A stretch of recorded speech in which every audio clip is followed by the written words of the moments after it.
Eu fiz um post recente aqui no Instagram, contando a história de como que foi dar o diagnóstico para um paciente específico. Essa semana, por coincidência, ou não, né? Às vezes eu não acredito muito em coincidência. Mas essa semana, no consultório, tiveram 4 casos seguidos, muito semelhantes, de entregar a biópsia e de dar, então, o diagnóstico. 3 deles eram um tumor de laringe, da garganta. Eu sempre explico no começo das possibilidades, mas que para a gente poder ter certeza precisa da biópsia. Ok, nos 3 casos eu ia entregar a biópsia. E é interessante como que o comportamento é diferente de cada pessoa. O primeiro paciente que eu entreguei a biópsia e conversei, o paciente não se mostrou muito abalado. Na verdade, ele estava assim, não ligando muito para o diagnóstico, preocupado em ter que ir fazer as sessões de radioterapia, um pouco de fase de negação. Se esse assunto é interessante, me conta aqui embaixo que depois eu falo com vocês dessas fases que eu acredito que todas as pessoas fazem. Elas passam, na verdade, né? Elas fazem parte das fases do luto, tá? Mas eu acredito que toda vez que a pessoa passa por um diagnóstico, ela recebe um diagnóstico de uma doença grave, entre elas o câncer, ela passa por essas fases também. Essa é uma percepção minha. Caso você ache interessante, a gente conversa. Parênteses fechado, vamos continuar. Esse paciente, ele não estava muito incomodado com a situação e eu poderia ter continuado conversando com ele. A acompanhante ficou muito abalada. Ela é profissional da área da saúde também, ela já tinha uma desconfiança imensa, mas quando você recebe, você cai na real ali, assim, recebe a palavra taxada, escrita na biópsia, carcinoma, é diferente. Nesse momento, então, eu conversei com ele, deixei ele com o residente na sala terminando de conversar algumas outras coisas, fui com ela para uma sala separada para conversar com ela. E ali a gente ficou alguns minutos até eu acalmar ela, explicar tudo sobre o tratamento, expectativas, e quando ela já estava de volta no eixo, nós voltamos para a sala. Ok, voltamos. Fomos então para o segundo paciente, que chegou logo a seguir, foi seguido, uma a seguir da outra mesmo. Esse segundo paciente também já estava mais ou menos esperando pelo diagnóstico.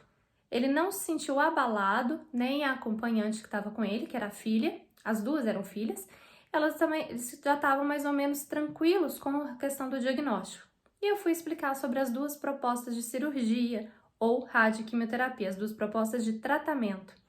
E foi nessa hora que eles não conseguiram definir muito bem e me perguntaram o que eu faço. Eu falei, essa não é uma decisão que eu acredito que vocês tenham que tomar assim, no supetão.